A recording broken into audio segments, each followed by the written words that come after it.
paroles de Torah, soit pour la guérison rapide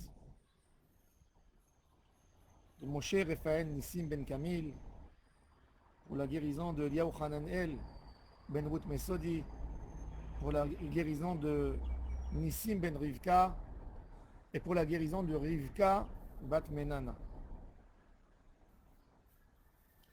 On a le débat entre Yaakov Avinu alav Shalom et l'ange qui représente Esav. L'ange qui représente Esav se bat avec Yaakov Avinu toute la nuit. Le matin, avant de se séparer, il a vu qu'il n'a pas réussi à mettre Yaakov par terre et il lui donne un coup dans la hanche et ça se déboîte. Et depuis, Am Israël ne mange pas le guide anaché, le nerf sciatique, Kinaga Bekaf Yerech Yaakov, pour se rappeler du coup que Yaakov Avinu a reçu. On commémore le coup. Et on n'est pas parti prendre le carnet de santé de Yaakov Avinu et pour voir toutes les maladies de Yaakov, on ne les mange pas dans l'animal. Ça veut dire quoi cette histoire de Kinaga Bekaf Yerech Yaakov? Le mot guide Han-Naché en hébreu Naché, ça veut dire se déboîter. Nashani. Mais Naché, se déboîter, c'est pas rien que se déboîter, c'est aussi se déboîter dans la mémoire. Quand tu veux dire que quelqu'un a oublié quelque chose, tu utilises le thème de Nasha. Où on a trouvé ce thème, cette idée de Neshia? On va voir dans Yosef, la paracha prochaine. Yosef arrive en Égypte, parachat Miketz, dans 2 parachotes. Yosef Hatzadik arrive en Égypte, il rentre en prison, et quand, en fin de compte, il sort, il devient presque roi, il se marie, il a 2 enfants, et il appelle son premier Ménaché. Ménaché, c'est quoi Ménaché? Que Dieu m'a fait oublier ma souffrance. Donc le mot Naché, c'est aussi de l'oubli. L'ange, quand il a frappé Yaakov Avinu, il voulait le faire oublier la Torah. Oublier, on a 2 sortes d'oubli. On a un oubli qui est extraordinaire et on a un oubli qui est terrible. On a un oubli extraordinaire quand quelqu'un a été humilié par quelque chose, quelqu'un a très très honte. Ben, Kadosh Baruch Hu, en quelques jours, lui donne un cadeau, c'est l'oubli. C'est oublier qu'il a eu honte pour ne pas rester avec cette même honte tout le temps. Donc c'est un cadeau d'oublier. Quelqu'un qui est en colère, la colère se calme grâce à l'oubli. C'est-à-dire, je ne tiens plus, j'oublie un peu les détails. Pourquoi je me suis mis en colère? Et c'est plus facile de me réconcilier avec la personne qui m'a fait du mal. L'oubli est extraordinaire pour un homme qui est en deuil, qui a perdu un de ses chers, les gens les plus proches à lui, il a perdu parmi eux, il a perdu il a perdu un homme qui était très attaché à lui. Ben le mal, la personne est imbibée dans le mal, dans la souffrance, et il oublie. Tout ça, c'est un cadeau du bon Dieu.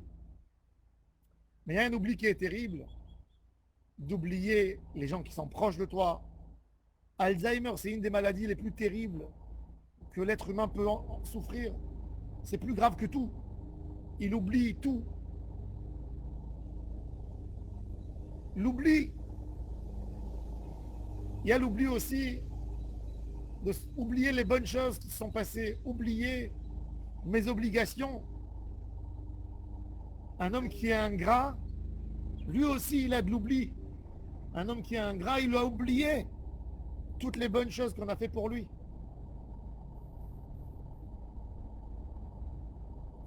L'oubli, oublier Hachem Itbarach, c'est l'oubli le plus terrible qu'un croyant peut avoir.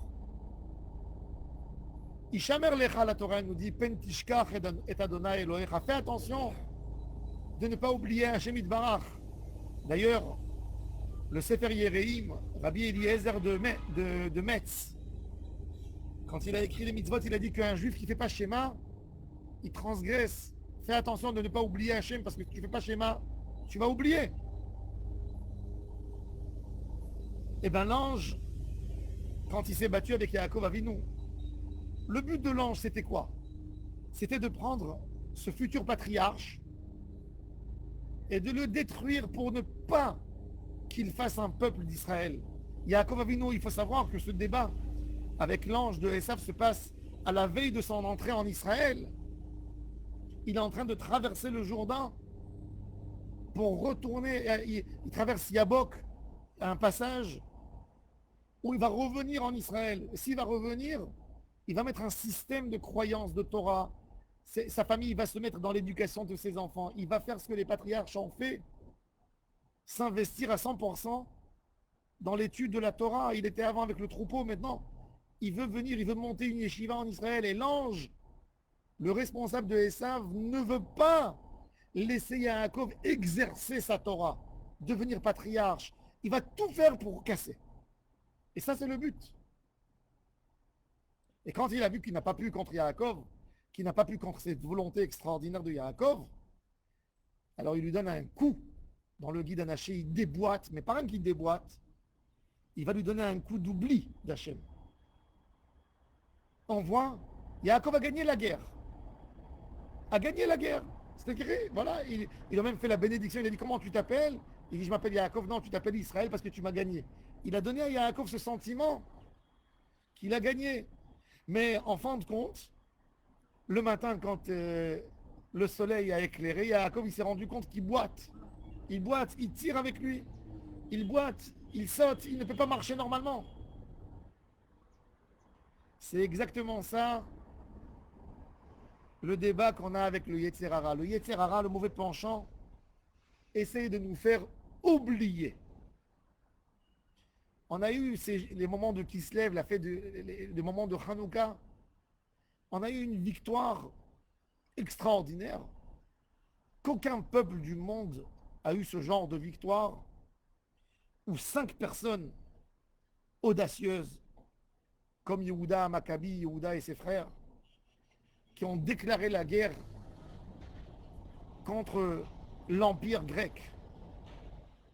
Et ils ont chassé les Grecs d'Israël.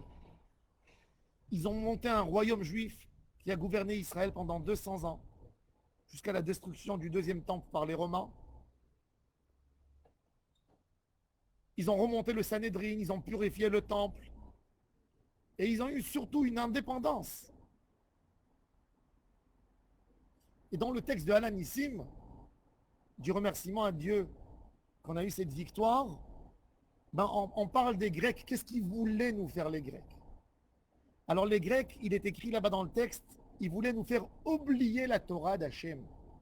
Les Ashkicham Toratecha. On a gagné la guerre. Mais on a des cicatrices terribles de l'oubli de la Torah. Je donne un des exemples de l'oubli de la Torah, un oubli terrible. À l'époque des Grecs, on a 2 personnes qui sont chefs du Sanhédrin à Jérusalem. Le chef et son bras droit. Yossi ben Yochanan et Yossi ben Yochanan et Yossi ben Yoézer. Et ils ont un débat, un désaccord dans toute la Torah. Un seul. Pendant des centaines d'années, il n'a pas été tranché ce désaccord entre eux. Mais à leur mort, on a déjà l'oubli de la Torah se propage encore. On a Shammai et Hillel, l'un qui est le président du tribunal et l'autre son adjoint. Entre Shammai et Hillel, on n'a que 3 débats dans la Torah. Après leur mort, les élèves de Shammai et de Hillel qui n'étaient pas proches tellement de leur rabbin ont étudié la Torah et il y a eu beaucoup de débats qui se sont faits, des milliers de débats dans tellement de domaines de la Torah. C'est-à-dire que l'oubli de la Torah s'est propagé Parce qu'avec tout leur investissement, ils ne sont pas investis comme les générations qui les précédaient. Quand tu t'investis pas à 100% dans l'étude, à leur niveau, hein, ben après on a un sujet qui monte et on dit oui, l'étude, elle a voulu inclure cette idée. Et l'autre, il dit non, cette idée n'appartient pas là. Et ça fait un débat. Ça fait un oubli de Torah. La Gemara, elle en pleure sur les débats de Shammai et de Hillel. Le symbole du débat de Shammai et Hillel, c'est le symbole de l'oubli de la Torah. On a oublié la Torah. On n'a pas les outils d'étude de la Torah. C'est vrai, il est vrai. On a gagné. On a gagné la guerre contre les Grecs. Ils pourront pas nous tuer, ils pourront pas toucher nos filles. Mais est-ce qu'on a vraiment gagné? La vraie guerre gagnée, la vraie victoire, c'est que notre Torah, elle soit claire, qu'il n'y ait pas un désaccord dans la manière d'étudier la Torah. Ça, c'est la vraie victoire. La victoire, et c'est pour ça qu'on ne pourrait jamais avoir une victoire qu'en mangeant des beignets et en chantant des chants et en allumant la Hanoukia. La vraie victoire, elle se passe au Beth Midrash avec une grande dose de connaissance de Torah, d'études de Torah, de s'investir au plus fort dans l'étude de la Torah. Ça, c'est la victoire. De ne pas oublier la Torah. Ashrei shelo ishkachecha. Uven adam itametz bach. David Amelech, il dit, heureux l'homme qui t'a pas oublié que la Torah, elle est chez lui, dans sa tête, dans son cœur, dans sa vie. C'est une pratique tellement puissante qu'il n'a aucun doute, tout est clair. D'avoir la Torah comme dans le mont Sinaï, claire, belle, magnifique, sans aucun débat. Tout coule comme un fleuve. Il connaît sa route, le fleuve. Ça, c'est l'étude de la Torah. Pas de barrage, pas des choses qui nous empêchent à comprendre. Clarté de la Torah. La clarté de la Torah rajoute dans les mitzvot. Le travail de Esav Aracha, du Yetzer Hara, du Satan, c'est de nous empêcher à comprendre, de faire un barrage entre ce qu'on a étudié et ce qu'on va comprendre, ce qui est dans notre esprit et ce qu'on va faire et qu'on va maîtriser dans la pratique. Sur ça, Yaakov se bat. Car il ne suffit pas de gagner dans un débat physique. Il faut gagner le Yetzer Hara sur le plan du cœur, sur la Torah qui est chez moi. C'est là qu'on a besoin de gagner un Shemit Bara, qu'on a besoin de gagner le Yetzer Hara. Hachem nous donne les forces à nous tous pour se rapprocher de lui, pour connaître parfaitement la Torah, pour s'investir dans notre étude. Que quand on étudie, on s'investit et on cherche et à comprendre le détail du détail, quelque chose qui ne nous fera pas après des problèmes dans la compréhension. Et que nos mitzvot soient complètes, qu'il n'y ait pas d'oubli, qu'on ne boite pas dans la Avodat Hashem,